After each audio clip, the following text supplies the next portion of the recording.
Whether you was affiliated with the Sunset Beach Ballers or River City, I think we can all agree that NBA 2K17 was an amazing experience. Not gonna lie, I almost forgot about Old Town. I forgot that Old Town actually existed since it's so irrelevant, but I guess you guys were a part of it too. I genuinely think that there will never be another 2K game as fun as 2K17. That's the game where you get the Paul George loading screen, you can leave your setup, go take a shower, go walk around the block, make a pot roast, code the website, and come back home, and the game still will not be loaded up. Yeah, that game. The only game that I can say was even remotely close being fun as 2K17 was 2K20. But there are a lot of factors that push these games beyond the abnormal and frustrating basketball experience that 2K normally offers.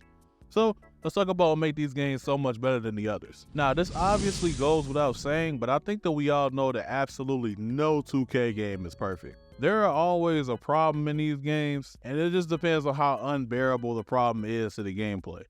2K20, for example, had an egregious problem with the hop step. For those who didn't play it, you have no idea how frustrating this was to play against. Niggas used to drive and used to be there the entire time, and a nigga would literally hop step right through you. It was the cheesiest shit ever, and niggas had no shame and constantly exploited it. 2K17 had a problem that the better 2Ks have all had, but it's turned up to 1,000. Gang, everyone is broken in this game. Unless you want some slow shit, you put all your stock into a 5'7" point guard glass cleaner or stupid shit like that, you probably had a pretty good and usable build.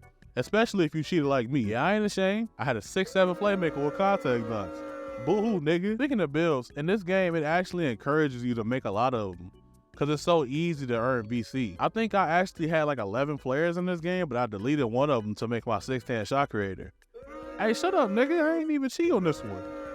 Man, fuck y'all. The mechanics in this felt really good in this game. This is the best dribble in 2K easily. You can actually do a decent job at defending it too. Until a nigga get his grand badge, and after that, get prepared to be on the clip damn near every single time. But you was getting dropped off anyway. That's why he got the grand badge to begin with, so it's really your fault. Park and Prairie were extremely fun because of how easy it was to just hop on and just play with little to no issue.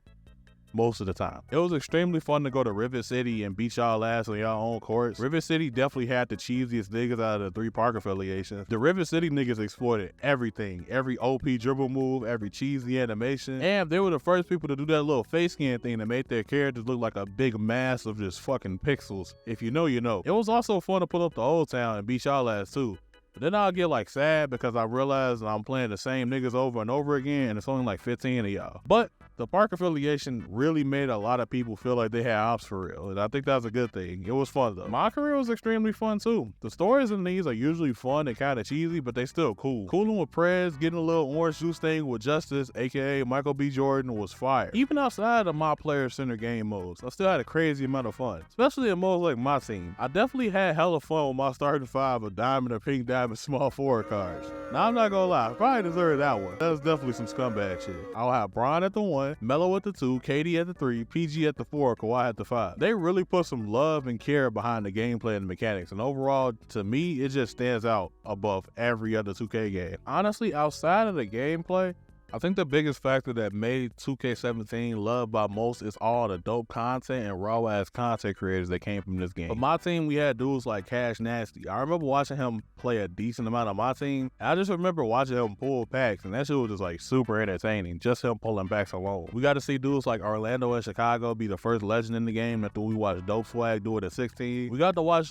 guys like Shakedown and have super entertaining gameplay of them playing tools and just them being really good at the game. You actually had a crazy amount of variety when it came to content creators. You had Agent, you had Sheezaholic, you had Soluminati, you had Hank the Tank, you had Pretty Boy Fredo. It was a lot of people you could watch back in the day. I think Chris Smoove also did a mycareer playthrough of this game. I think content was at like its peak. Like content was really like up there when it came to 2K17. And it was just a great time to be a fan of 2K. It was a really great time. The main person that I was watching personally was Pretty Boy Fredo for sure. His story times and his 2K gameplay videos were so great. His content was really fresh and full of energy, and it really defined the energy of 2K17 and all the hype that was around it. It's almost like if you make a good game, then good content follows up. And it's almost like good content promotes your good game to a bigger audience, earning you more money. That's crazy, right? Video game devs, you hear that? Take notes. Take notes. I think 2K17 was a major part of the whole 2016 was the best year of all time ideology that we like to think about. I still have those fond memories of getting my grand badge, making a nigga fall, waiting for the nigga to get back up, and making him fall again, then dunking on him with P's and Q's just playing in the background, just terrorizing everyone in the park. There is only one other 2K game that's given me a similar feeling in 2K20, but I genuinely doubt anything will be able to replicate that feeling that 2K17 provided. Not even because of the quality of the game. We was just actually like happy kids back in the day when 2K17 was out. Now, nigga, we sad as hell. We depressed! Or whatever DJ Khaled said. But nah, for real. 2K17 was one of a kind, and I'm glad that I was able to experience its greatness firsthand. Depending on when this video drops, we've already explored another, or we're gonna explore another game that encapsulates a very similar feeling. So look out for that. That's all for me, man. As always, man, love y'all, man. Have a great day. Peace. But sometimes we seem to disagree. Pray that you protect her and increase my sympathy. I'm a mini you, one day I'll have a mini me. I'm your son, I shouldn't treat you like an enemy. I get annoyed when you point out